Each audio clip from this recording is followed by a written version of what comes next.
We don't even get to leave the cave ourselves. We just did it. The game did it for us. They don't even trust us to walk outside a cave. But it would be nice to have a ground type move if we can.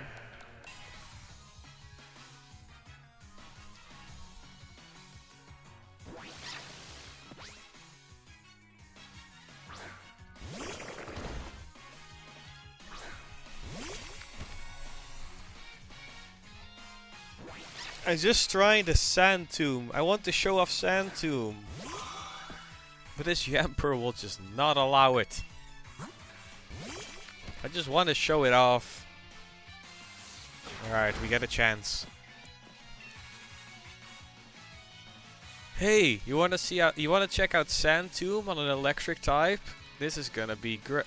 They ask you how you are, and you just have to say that you're fine when you're not really fine, but you just can't get into it because they would never understand. Great. It's very great. It's a good move against electric types like Yamper. See that? That's a lot of damage.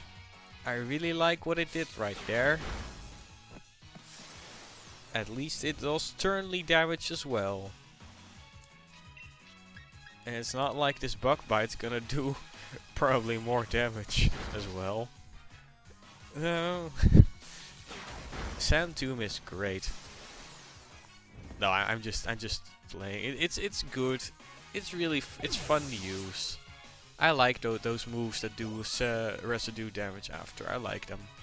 So I could introduce this route, but there's literally nothing interesting here. Hello, hello, hello. What's all this then? Except for this guy. Hello, hello. What's all this then? Fancy a scrap with a copper? This is the most interesting thing and the only interesting thing on this route. The cop that says, what's all this then? Also, this dude has seen some things. I mean, look at his face. What happened? I don't want to rely on the water type too much. Apis is gonna take out this Growlithe and prove all stereotypes about typings wrong. Stereotype. Didn't even realize that. Oh, I'm too funny. I'm just too funny. I can't help it. I'm sorry. This is bad. No, it's not. And look at this guy. His expression just doesn't change. He just...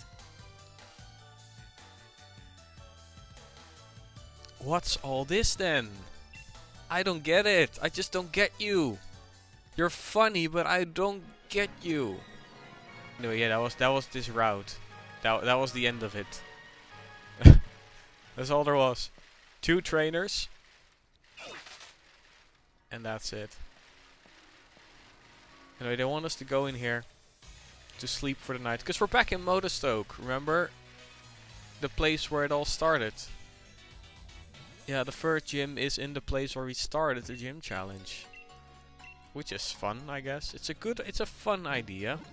We are about to sleep for the night, but before that something's gonna happen. We're gonna have our first battle against Marnie. Marnie uses a total of 3 different Pokemon. So I'm going to match her up with 2. And Apis and Lucy are going to be the ones for this battle. Because she's technically a dark type trainer, she already uses 1 Pokemon that's not a dark type. And one of her 2 dark types is also not weak against Bug. So she already has the edge over Bead on that one. But luckily 2 of her Pokemon are fighting types, so I'm just bringing the flying type in here. Anyway, here's the Simp Master. We're just gonna go right. We're gonna go fight. And there's the Simp crew. Also, battle theme. Banger.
Alright, I was just being silent because I wanted to listen to the music for a second, you know?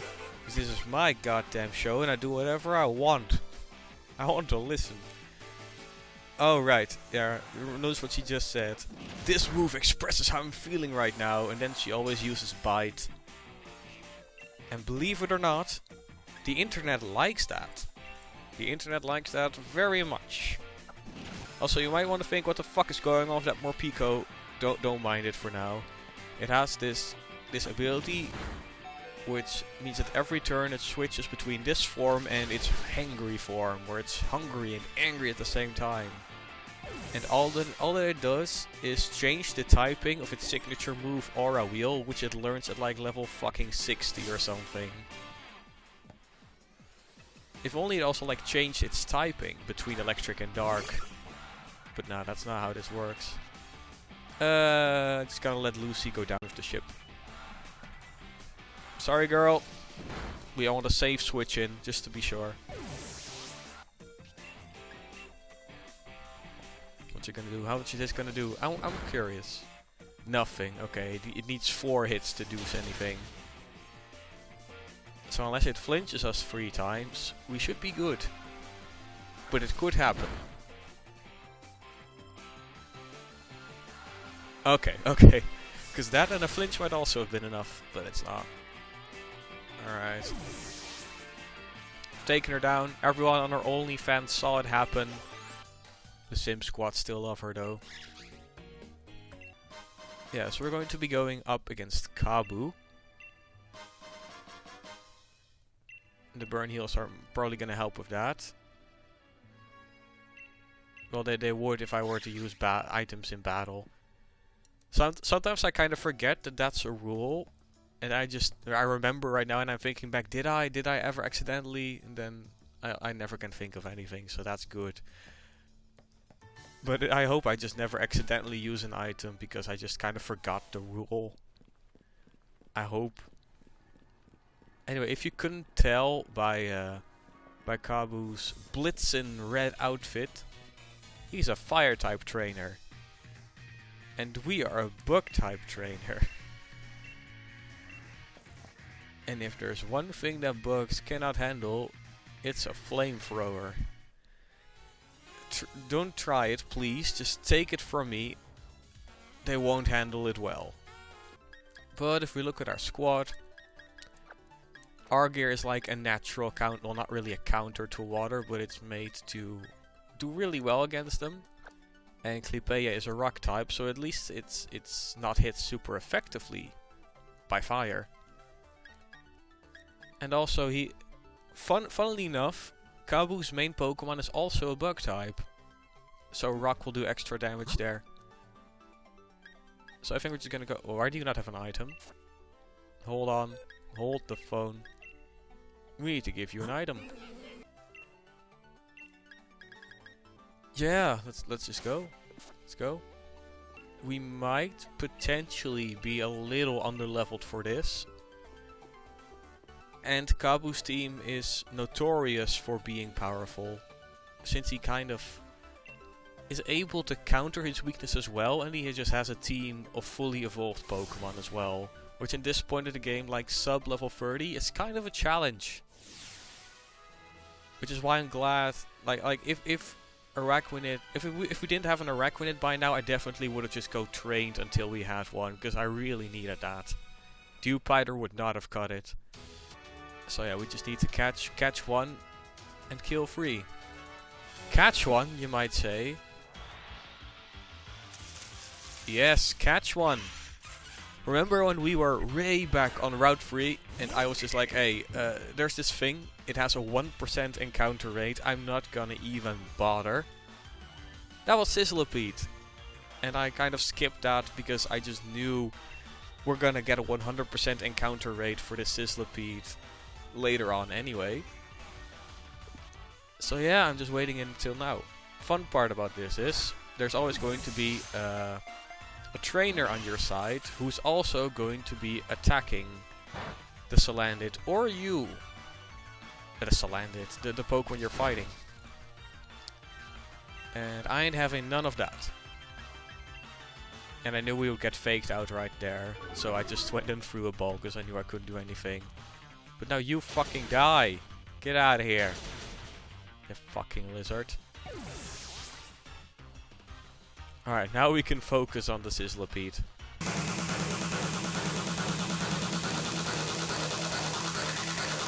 Centipede. So we have our Sizzlipede here, which is the cutest little centipede. Which is something that I never thought I'd say. Because centipedes kinda scary, not gonna lie. Even I, as an avid bug lover, even though centipedes aren't bugs, avid bug lovers still get creeped out by centipedes sometimes. But I get over it. It's okay. Anyway, this is a centipede. There are lots of centipedes, and there are also many centipedes that are red. So I tracked down actually like there's many centipedes, like different different sources say all kind of different things that it could be based on. Some people are naming like, oh, this centipede because it's the biggest, on this one because it's the exact same shade of red. But through my own research, I actually found the Orphaneus brevilabiatus, which is called the fire centipede. Which makes sense, because it's a fire bug type. The fire centipede, that's great. But another thing about it is that it actually emits chemicals that make sure that it's bioluminescent on its body. Like not everything, but just like small orange, yellow lines on it are bioluminescent. Just like this thing. So I think, hey, that and fire centipede, that's perfect, right? So we're just gonna call her, this lovely lady, Brevilla, Brevilla, whatever you want to crown it. And I just noticed that the original spelling has one L. Oh well. And Brevilla is in our party. Just gonna quickly move you over to the box, because this is very much illegal. We cannot access our box during a gym challenge. So long, farewell, I'll be there saying goodnight.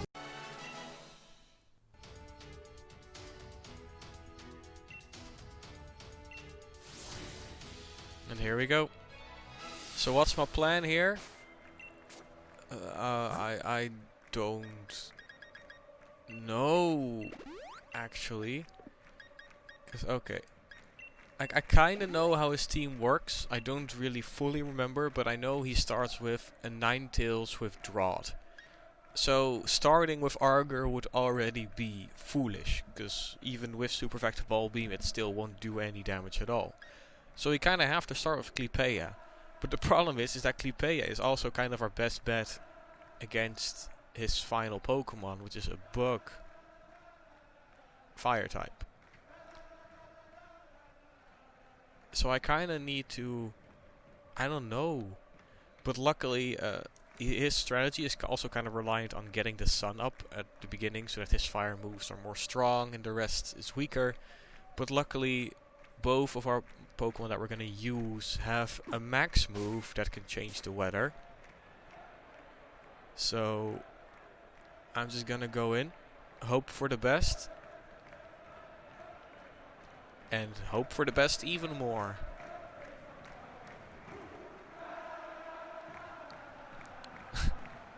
Normally they just enter from the other side. But nope. In true football fashion, we both enter from the same hole. Look at that leisurely jog he does. Just having a grand old time.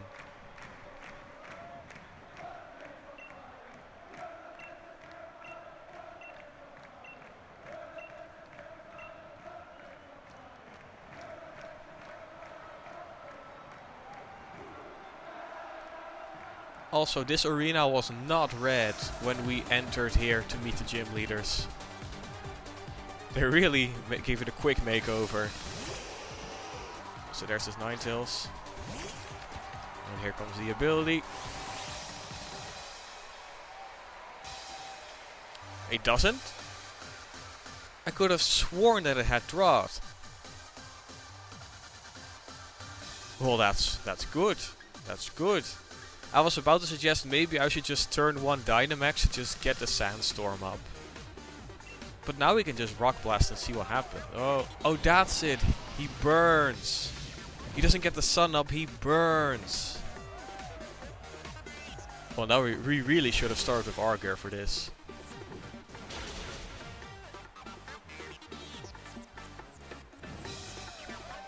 Yeah, Clipea's kind of worthless now. Honestly. Oh man. I just remembered that there was a gimmick, but I just didn't remember what the gimmick was. Come on, just give me a 5 at least. Oh my. Yeah, this is not a good start. I don't think we're gonna pull this through, but you never know. That helps. A 5 would help. A 5 would kill. A 4 doesn't, I think.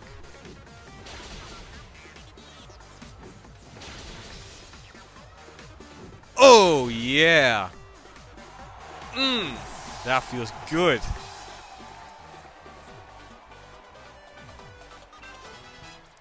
Got a level out of it. Rock Slide! Don't mind if I fucking do. Yes! Great! But now we're gonna die. We're not gonna be able to use it in this fight. Because here's an Arcanine. Yeah, you were like, what? This is the third gym leader, level 25, and he starts with a Ninetales. It's not even the strongest Pokemon. And then we just get an Arcanine. Like, honestly, this team could be... Like, apart from the fact that he only has 3 Pokemon, this could just be a team for an 8th gym leader. Because they're, like, fully evolved. Like, great stats, fully evolved as well. It's insane. I don't know if this is gonna be throwing. Maybe we should just go full offensive. But I like putting up Aqua Ring here. If that's the most damage he can do, I am fine with wasting 1 turn to heal every turn. Because that's what Aqua Ring does. We get 4 HP back at the end of each turn. So you still did 11, but... Yeah, oh! I was about to say it doesn't matter, because we're going to be using Bubble Beam throughout the end. But now it really doesn't matter. Oh, the power of Arger! Let's go!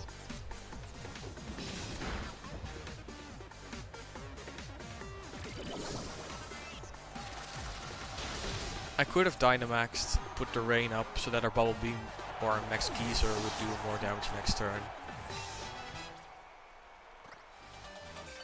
But we're just going to meet his max with a max of our own now. Just act like the crowd is cheering for us. It's kinda sad though. It's like the gym leader Dynamaxes and the entire crowd just starts cheering and yes, go, go! But when you do it, no one gives a fuck. Just Max Geyser. Just go. Oh, this is our first Gigantamax as well instead of Dynamax. What's the difference? They instead of being big Pokemon, they also changed their form. And they have a signature move. It's normally you would have Max Flare from a fire type move, but he now has G Max something else instead of it. Which has a different effect. Which means that he cannot pull up the sun with his fire type move. So that's actually good for us. But I think it puts up a fire spin. But I doubt he's even going to use it. Because I think this dude's AI is actually decently smart. Except for the Will-O-Wisp Water Bubble, but I guess technically he also couldn't have known for sure we had Water Bubble.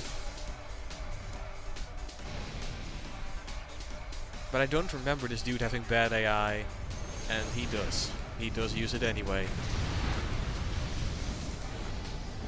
I guess our Aqua Ring now kind of... No? What does it do? I thought it put up... No, Charizard's put up a fire spin. What does Centiskorch's do? I don't remember. Well, in this case it did nothing. So that's fine.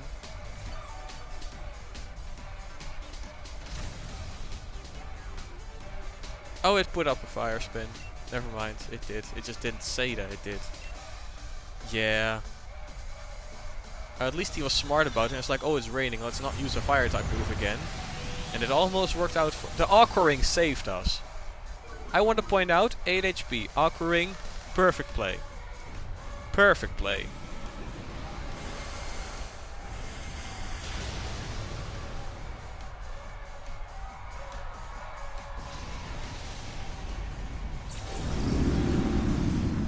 There you go. It was close, but also still kind of easy, but also still kind of close. And we're just gonna go upgrade Bite into Crunch. Look at him jumping, jumping for joy, our happy little spider.